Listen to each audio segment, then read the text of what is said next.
अस्सलाम वालेकुम, welcome back to Ishfa boutique viewers.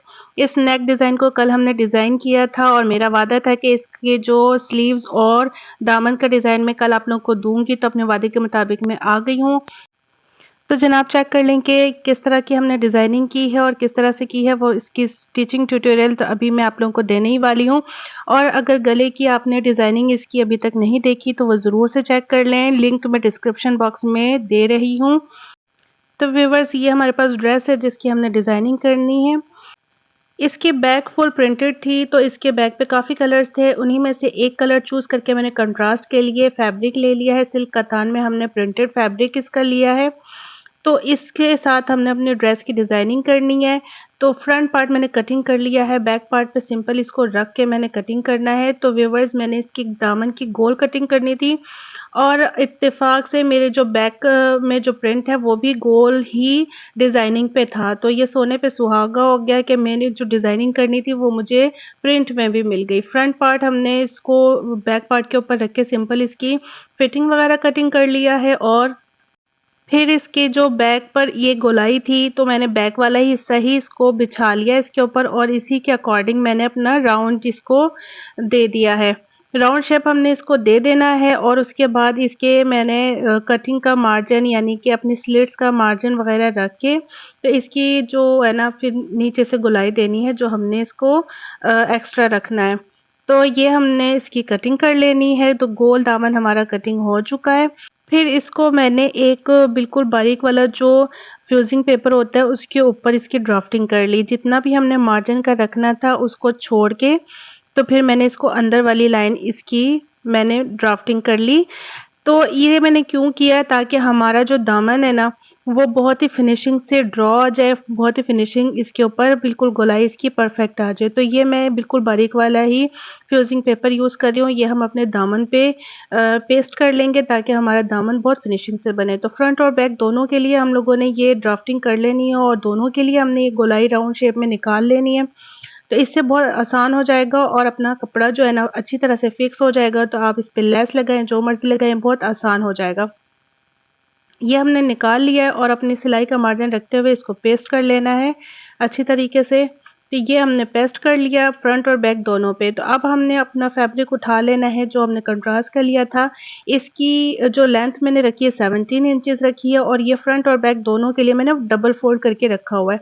अभी चौड़ाई इसकी मैं नहीं उतार रही, ये डबल फ़ोल्ड करके जो है ना हमारा फैब्रिक जितना भी 1.5 गज़ का जो भी कपड़ा था ना ये मेरे पास, ये मैंने अभी पूरा ही रख लिया है।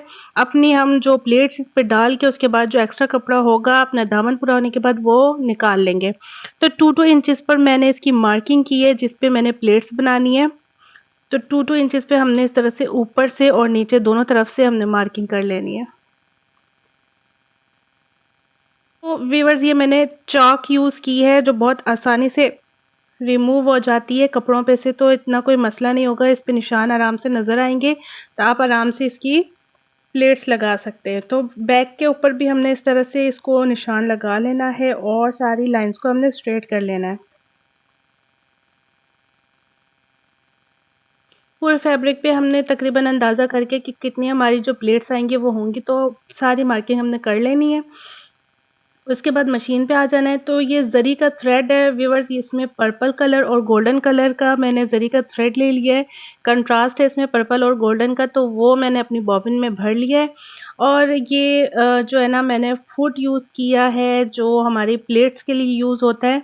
तो अगर आप लोगों के पास हो तो ज़रूर यूज़ करें, नहीं हो तो कोई बात नहीं, क्योंकि सिंपल मशीन से भी, सिंपल स्टिचिंग से भी ये आराम से प्लेट्स हमारी डल जाती हैं, कोई इतना मसला नहीं होता। बस इसमें ये है कि ईज़िली आप अंधाधुंध जो भी है आराम से डाल सकते हैं और जो बिना फुट के आपको थोड़ा-सा ध्यान रख के स्टिचिंग करनी होगी तो कोई इतनी बड़ी बात नहीं है। और इस तरह से हमने सारी अपनी जो फ्रंट और बैक दोनों की मैंने अभी अलहदा नहीं किया, फ्रंट और बैक दोनों इकट्ठे ही हैं, हमने सारी इकट्ठी ही इस पे प्लेट्स डाल लेनी है। तो प्लेट्स लगाने के बाद व्यूअर्स हमने इसको जो है ना पानी का स्प्रे करना है और प्रेस करना है, तो ये हमारा जो चॉक का निशान है ये भी ख़त्म हो जाएगा, क्योंकि मैंने फ्रंट साइड पर ही चॉक का निशान लगाया है। जहाँ हमारी प्लेट्स आनी थी तो ज़ाहिर है मैंने आगे ही साइड पर निशान लगाना था। तो इसको हमने अच्छी तरह से प्रेस कर लिया है और देखें व्यूअर्स, जब भी हम प्लेट्स वगैरह लगाते हैं तो थोड़ा-सा कपड़ा हमारा आड़ा ज़रूर हो जाता है। तो इसीलिए मुझे टोटल लेंथ 16 इंचेस चाहिए थी, तो मैंने ये 17 इंचेस का फैब्रिक लिया था। अब दोनों तरफ से मैंने आड़ निकाल ली है, नीचे से भी मैं इसको अलहदा कर लूँगी। तो अब हमने अपनी इस वाले जो गोलाई पे लेस अटैच करनी है। जो भी आप लेस या जो भी यूज़ करना चाहें वो आप लोगों ने अटैच करना है। इस तरह से हमने जो फ्यूज़िंग पेपर लगाया था उसके अकॉर्डिंग रखते हुए हमने इस तरह से अपनी लेस को अटैच करना है अच्छी तरह से। और फिर आप लोगों की मर्ज़ी है कि इसके ऊपर भी आप पल्टा लगाना चाहें, कपड़ा लगा के इसको फ़ोल्ड करना चाहें तो बिल्कुल आप लोगों की मर्ज़ी है। मैंने इधर कपड़ा नहीं लगाया, वैसे ही इसको अच्छी तरह से प्रेस करके मैं ले आई थी और इसको डबल फ़ोल्ड करके मैंने नीचे से फ़ोल्ड कर दिया है। तो कोई इस पे इतनी फिनिशिंग का इश्यू नहीं आया। अगर आप लोगों ने पल्टा लगाना है तो बहुत अच्छी बात है, आप लगा सकते हैं। उसके बाद हम लोगों ने अपना ये जो प्लेट्स लगाई हैं, ये वाला फैब्रिक अपना ले लेना है और जहाँ तक से हमने इसको अटैच करना है ना, वहाँ से हमने इसको अच्छी तरह से प्लेस कर लेना है। अपनी कॉमन पिन्स की मदद से हम इसको प्लेस कर लेंगे। तो व्यूअर्स, मैंने इसको गोलाई के साथ स्टिच नहीं किया, मुझे ना ऐसी लुक नहीं चाहिए थी इसकी। तो नीचे से मैंने इसको अब तुरपाई के साथ इसको फ़ोल्ड करना है। वो इसलिए कि बीच में एक सिलाई लगी हुई बहुत अजीब लगनी थी। या तो अगर जॉइंट लेस वगैरह लगा के फिर इसको जॉइन करते तो भी सही था, लेकिन इधर मुझे जॉइंट लेस भी अच्छी नहीं लग रही थी, तो मैंने इसको नीचे तुरपाई करके इसकी फिनिशिंग दी है। फ्रंट बैक दोनों हमने इस तरह से बना लेना है और बहुत फिनिशिंग से ये बन गई है, कोई इस पे इश्यू नहीं है। तो नीचे से भी मैंने इसकी तुरपाई करके फोल्डिंग कर दी हुई है। तो व्यूअर्स, अब हमने अपनी स्लीव्स तैयार कर लेनी है। 18.5 इंच के मैंने ये फैब्रिक ले लिया है और 6 इंच की हमने इसकी लेंथ ले ली है। इसको नीचे से मैंने प्रेस करके फ़ोल्ड कर दिया है। इस पे भी मैं ये ज़री वर्क से लाइन्स लगाऊँगी, सिंपल इस पे हमने लाइन्स लगानी है। तो जो हमने फ़ोल्डिंग की है ना, इसके ऊपर ही मैं लाइन्स लगा रही हूँ। इस पे मैं डबल लाइन्स लगाऊँगी, एक ही के ऊपर इसको डबल कर देंगे, तो थोड़ा-सा प्रोमिनेंट ये नज़र आने लगेगा। तो इस तरह फिर मैंने लगाई है इसकी लाइन्स और एक-एक बूट का इस पे जो है ना स्पेस दे के फिर मैंने इस पे 4 लाइन्स लगाई हैं इस तरह से। इसको भी हम डबल कर देंगे लाइन को और आगे तीसरा और चौथी 4 लाइन्स हमने इस पे लगानी है। फिर उसके बाद जो है ना, तो अपने तकरीबन हाफ इंच से ज़्यादा का हमने स्पेस छोड़ के, हाफ इंच का स्पेस छोड़ के फिर लाइन्स लगानी है और 4 इस तरह से हमने और लाइन्स लगानी है। सारी लाइन्स को हमने डबल कर देना है। तो व्यूअर्स, मेरे पास इधर जो है ना फैब्रिक थोड़ा कम हो गया था। ये 1.5 गज़ कपड़ा मैंने पूरा लिया था जो फ्रंट और बैक के दामन और स्लीव्स पे लगा है। तो अगर मेरे पास कपड़ा ज़्यादा होता तो मैं इस पे भी शायद प्लेट्स लगा लेती। आप लोगों की मर्ज़ी है कि आप लोग इस पे भी प्लेट्स लगाएँ या इसी तरह की डिज़ाइनिंग करें। तो स्लीव्स पे हमने फिर लेस लगा लेनी है और इसको इस तरह से फ़ोल्ड कर लेना है। और सिंपली फिर हमने अपना जो स्लीव्स रेडी किया है आगे लगाने के लिए, उसको इसके ऊपर स्टिच कर लेना है।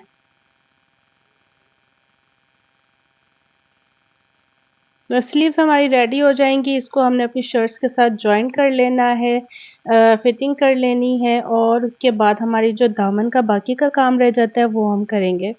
तो ये हमारा दामन का थोड़ा-सा काम रह चुका हुआ है, इसको मैं जो है ना फ़ोल्ड कर लूँगी। पहले ही इस पे फ़ोल्डिंग का हमने मार्किंग कर लेनी है। तो व्यूअर्स, इधर मेरे पास जो ये पर्पल फैब्रिक है बिल्कुल ख़त्म हो चुका था। 1.5 गज़ में मेरे पास इतना ही पूरा फैब्रिक आया जो मैंने दामन और स्लीव्स पे लगाया है और गले की नेक पे लगाया था।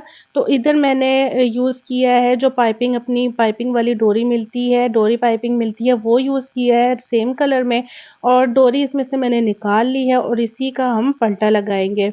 फैशन पट्टी के तौर पे मैंने इसको ही यूज़ किया और इधर भी मैं अपनी लेस यूज़ करूँगी और साथ में हम अपना पल्टा रख के इसको डायरेक्टली स्टिच करेंगे। देखिए, मैंने यहाँ से शुरू किया है, आप लोग चेक करते जाएँ।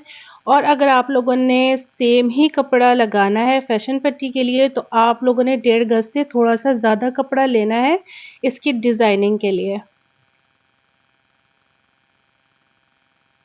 आप लोगों का फिर ईज़िली सारे स्टेप्स इसी कपड़े से पूरे हो जाएँगे।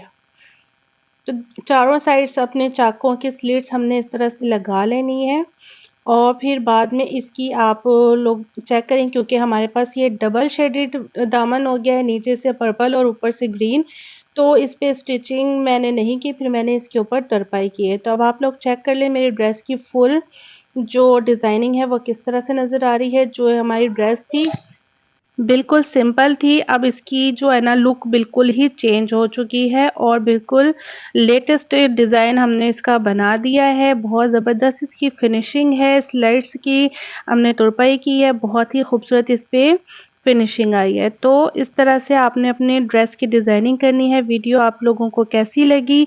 ज़रूर मुझे कमेंट सेक्शन में बताया करें और वीडियो को लाइक, शेयर और सब्सक्राइब ज़रूर करें। अपना बहुत ज़्यादा ख़्याल रखें। अल्लाह हाफ़िज़।